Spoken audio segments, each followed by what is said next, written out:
explosive motion if you are controlled and can make sure that your partner does not hit the mat in an explosive motion, right? When we strike, we are never striking to even leave a bruise, all right? Like, if someone is getting bruised up in one of my practices, something is wrong, and like someone needs to learn to calm down, all right? You don't need to prove that you can pain compliance anyone here. I prefer to work on technique over any of that. So that's all I have to say on that. Going over what we're going to do this weekend. All right, so we've got 3 days. First day, we're not going to have anything. It's just going to be us. All right, no kit, no weapons. We're going to go over a lot of basic grappling concepts, starting with just kind of open field, just nothing added. Let's talk about it. Then we're going to go to the rail. We're going to start adding in rail techniques and learning to grapple on the rail. The learning will be split up by mini sessions of grappling. All right.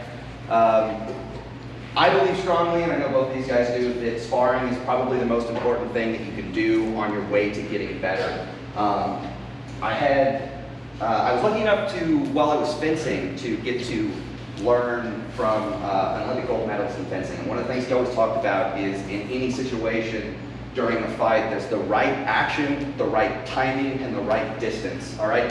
Drilling teaches you the action, all right?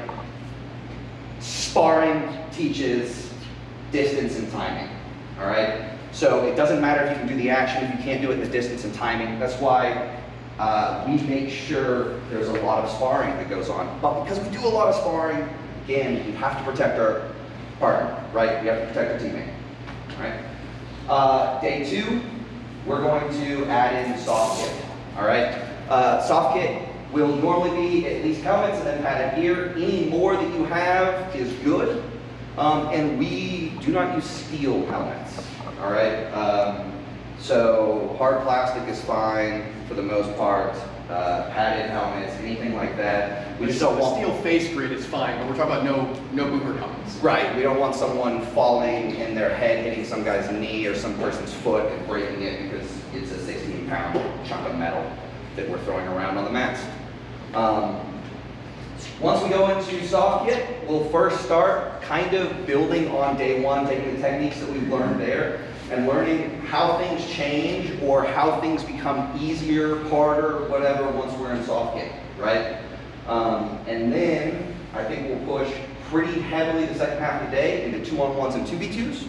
That's one of the biggest stresses that at least my club, the Warlords, pushes, right? 2v1s, 2v2s, over and over and over again. And again, this is why it's so important to have the culture of protecting your partner, because we're going to put one person there and have 2 guys go at him again and again and again. So there's not going to be any one guy holds him, the other dude's like, oh, now I can really tee off on him, right? This is practice, we're not going to do it, all right?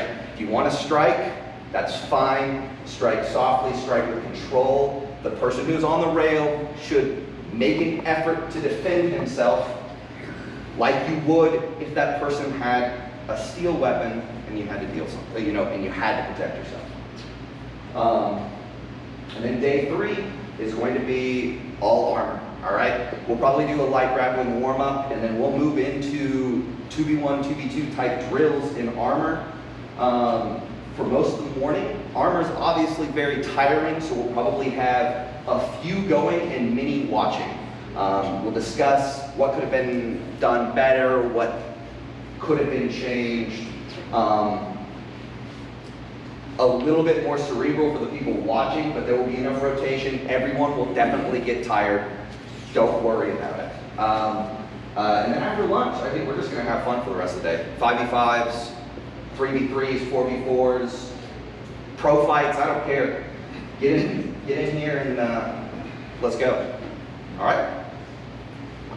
Anything to add?